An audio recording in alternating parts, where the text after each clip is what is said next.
நிவா நேயர்களுக்கு அனைவருக்கும் வணக்கம். இது fun with finance.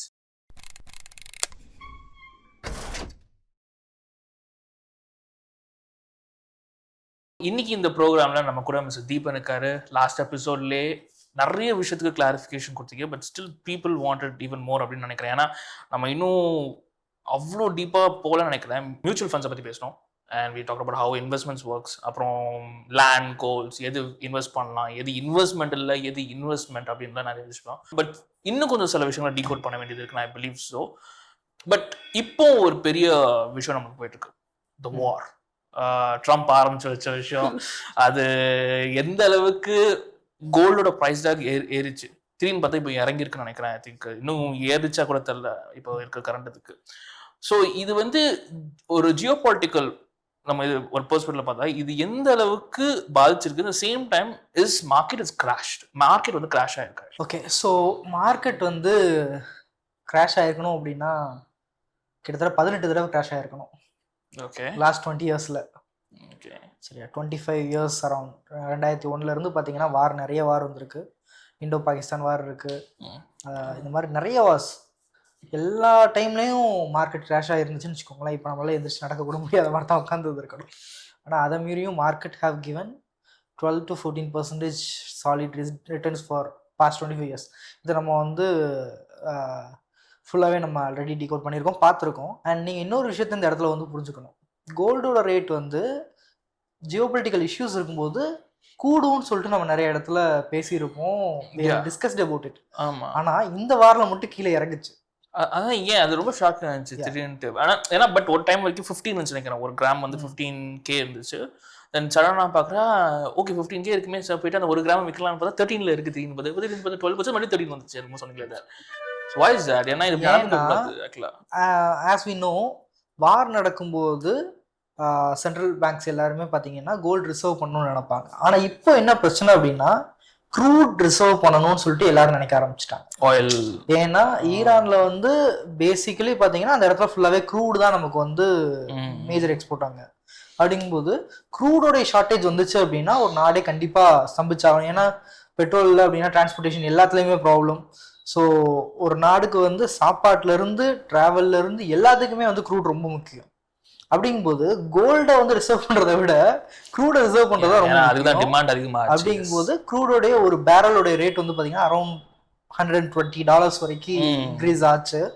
So க்ரூடோட price increase ஆகும்போது கோல்டோட பிரைஸ் குறையும். Okay okay. மார்க்கெட்டோட பிரைஸ் இன்க்ரீஸ் ஆகும்போது கோல்டோட பிரைஸ் குறையும். அதே மாதிரி கோல்டோட பிரைஸ் இன்க்ரீஸ் ஆகும்போது மார்க்கெட்டோட குறையும். இது எல்லாமே இன்டர்லிங்க்டா இருக்கும், கொஞ்சம் காம்ப்ளிகேட்டடா இருக்கும். ஆனா ரியாலிட்டி வைஸ் பார்க்கும்போது எப்போ நமக்கு வந்து க்ரூடோட ப்ரைஸஸ்ல பிரச்சனை வருதோ அப்போ கோல்டு வந்து கீழே தான் இறங்கும். அதுக்கப்புறம் நீங்க இந்த சீஸ்ஃபயர் அனௌன்ஸ் பண்ண டைம்ல அன்னைக்கு ஒரே நாள்ல கோல்டு 5% அப்பாச்சு. ஆமா, இன் சிங்கிள் டே. ஸோ அப்போ வந்து க்ரூடோட பிரச்சனை எல்லாம் முடிஞ்சிச்சு. அப்போ க்ரூடோட ரேட் குறைய ஆரம்பிச்சிச்சு, கோல்டோட ரேட் இன்க்ரீஸ் ஆச்சு. ஸோ ஜியோ பொலிட்டிக்கலா பார்க்கும்போது எங்கெங்கெல்லாம் சின்ன சின்ன பிரச்சனை வந்துச்சுன்னா கூட, பெரிய பிரச்சனை வேண்டாம், ஜியோ பொலிட்டிக்கலா சின்ன பிரச்சனைனா கூட மார்க்கெட் வந்து ரொம்ப ரியாக்ட் பண்ணும். ஸ்ட்ரெயிட் ஆஃப் ஹார்மோஸ்ன்றது வந்து எவ்வளோ முக்கியமான இடம் அப்படின்றத வந்து இப்போ நீங்கள் எல்லாருமே கண்டிப்பாக உணர்ந்துருப்போம்னு நினைக்கிறேன். ஒரு 33 கிலோமீட்டர்ஸ் அரௌண்ட் தான் இருக்கும் அந்த இடம். ஆமாம்.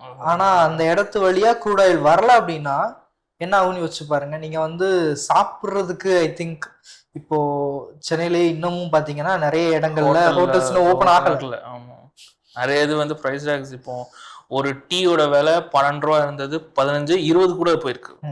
டீ அந்த மாதிரி போயிருக்கு. அப்புறம் ஃபுட்ஸ் நார்மல் ஒரு இட்லி 10 ரூபா, அது 15 ரூபாய்க்கு இருக்கு. பரோட்டா 25 ரூபா ஒரு பீஸ். இல்லை வேற வழி இல்லை. ஆமா, அந்த மாதிரி சினாரியோ அப்படிதான் போயிருக்கு. அதனால ஜியோ பொலிட்டிக்கலா பார்க்கும்போது இந்த இஷ்யூ வந்து மார்க்கெட்டை கிராஷ் பண்ணிருச்சான்னு கேட்டா கிராஷ் கிடையாது, கரெக்ஷன் அப்படின்னு சொல்லிட்டு நம்ம வார்த்தையை யூஸ் பண்ணலாம். கிராஷ் அப்படின்னா மார்க்கெட் வந்து ரெக்கவர் பண்ண முடியாத அளவுக்கு கீழே இறங்குச்சுன்னா அதுக்கு பேர் கிராஷ்.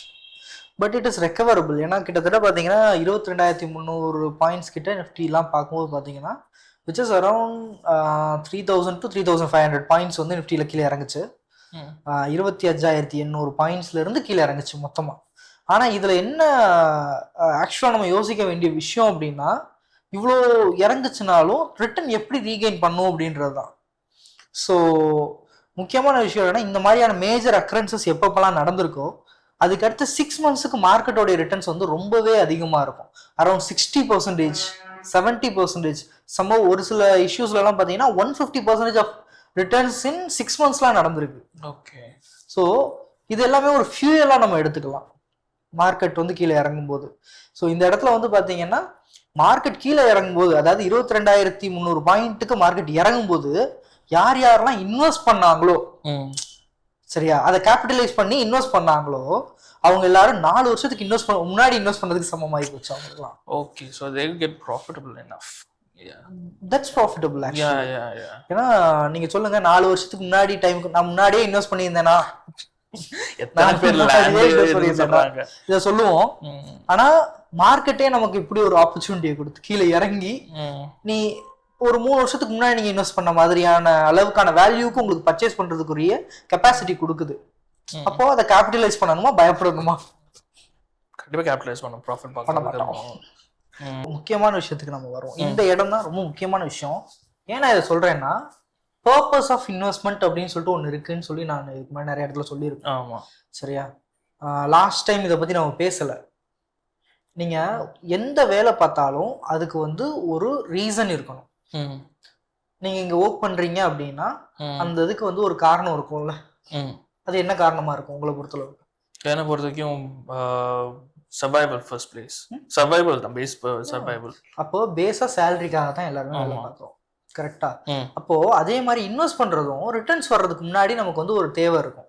நீங்க சீட்டு கட்டினீங்கன்னா கூட, ஒரு ஆர்டி போட்டீங்கன்னா கூட ரிட்டர்ன்ஸ் வரும்போது இந்த டேட்ல எனக்கு இவ்வளவு அமௌண்ட் வரும், அப்ப இதை நான் எப்படி யூஸ் பண்ண போறேன் அப்படின்றத நீங்க ப்ரீ பிளான் பண்ணுவீங்க. ஆமா.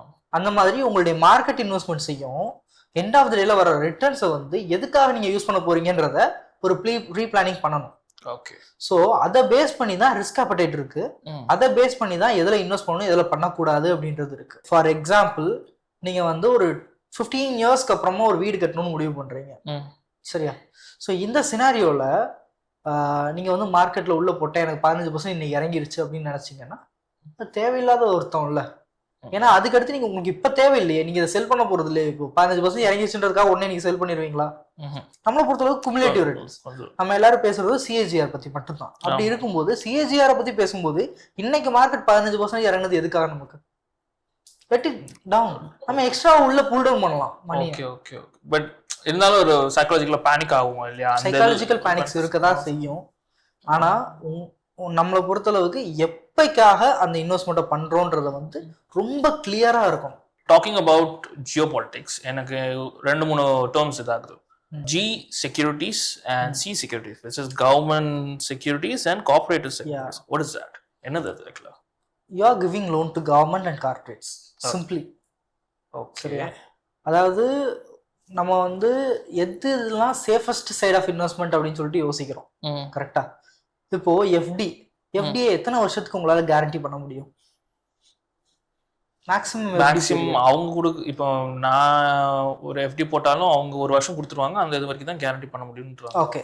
ஸோ அரௌண்ட் ஒரு 2 இயர்ஸ் 3 இயர்ஸ் வரைக்கும். ஆமா. இப்போ ஒரு பேங்க் வந்து என்னன்னா 2 வருஷத்துக்கு வச்சிருந்தாங்க, அப்புறம் அதை எடுத்துட்டாங்க. they keeping for 5 years for short percentage of returns. ஆமா. லாஸ்ட் 5 இயர்ஸ்க்கு முன்னாடி 2018-19 அந்த டைம்ல பாத்தீங்கன்னா எஃப்டியோட இன்ட்ரெஸ்ட் ரேட் வந்து 9% to 10% இருக்கு. எனக்கு ஒரு பேங்க் தெரியும், அந்த பேங்க் கொடுத்துட்டு இருந்தாங்க, இப்போ அதை ஸ்டாப் பண்ணிட்டாங்க. இன்னைக்கு டேட்டுக்கு எஃப்டியோட இன்ட்ரெஸ்ட் ரேட் வந்து பாத்தீங்கன்னா 6.5 to 7%. சரியா? ஸோ கவர்மெண்ட் எந்த அளவுக்கு வந்து ஹையரா புஷ் பண்ணி அதுக்கப்புறம் உங்களுடைய இன்ஃப்ளேஷன் ரேட்ஸ்லாம் கம்மியாகி க்ரோத் ரேட்ஸ்லாம் அதிகமாக இருக்கோ அப்போ வந்து கவர்மெண்ட்டோடைய ரெப்போ ரேட் வந்து கீழே இறங்கிக்கிட்டே போகும். ஓகே, சரியா? நீட் பேஸ் பண்ணி ரெப்போ ரேட் மாற்றுவாங்க.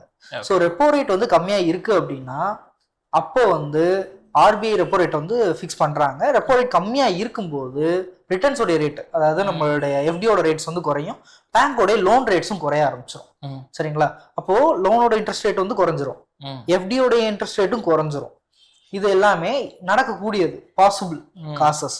ஆனா கவர்மெண்ட் கார்பரேட் செக்யூரிட்டிஸை பொறுத்தளவுக்கு you can buy this for 10 years period, 20 years period and சமட் இந்த மாதிரி பண்ணிக்கிட்டே இருக்கலாம். ஸோ இன்பிட்வீனில் உங்களுக்கு சேல் பண்ணணும்னு தோணுச்சுனாலும் சேல் பண்ணலாம். ஓகே.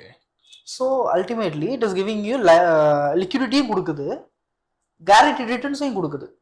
ஓகே, கரெக்ட் தானே? இந்த மாதிரி ஒரு சினாரியோ உங்களுக்கு இருக்கும்போது that will be best option. But ஈக்விட்டியோட கம்பேர் பண்ணும்போது இதோட ரிட்டர்ன்ஸ் கம்மியாக இருக்கும், எஃப்டியோட கம்பேர் பண்ணும்போது அதிகமாக இருக்கும். Okay okay okay. சரிங்களா? இதுல எக்ஸ்பென்ஸ் ரேஷியோஸ் மற்ற எல்லாமே நம்ம பார்க்க வேண்டியது இருக்கும். 12.5% நமக்கு சேவ் அந்த ஜோன். Sorry 12.5% tax we have. Okay okay okay.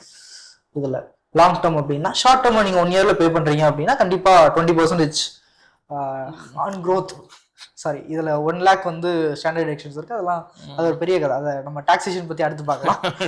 So as you are talking investment பற்றி நம்ம பேசியிருந்தோம் கொஞ்சம். நான் வந்து மறுபடியும் மியூச்சுவல் ஃபண்ட்ஸ்க்கு நான் வரேன். ஏன்னா we talked in past episodes. நம்ம மறுபடியும் இந்த மியூச்சுவல் ஃபண்ட்ஸை பற்றி நம்ம பேசலாம். So mutual ஃபண்ட்ஸில்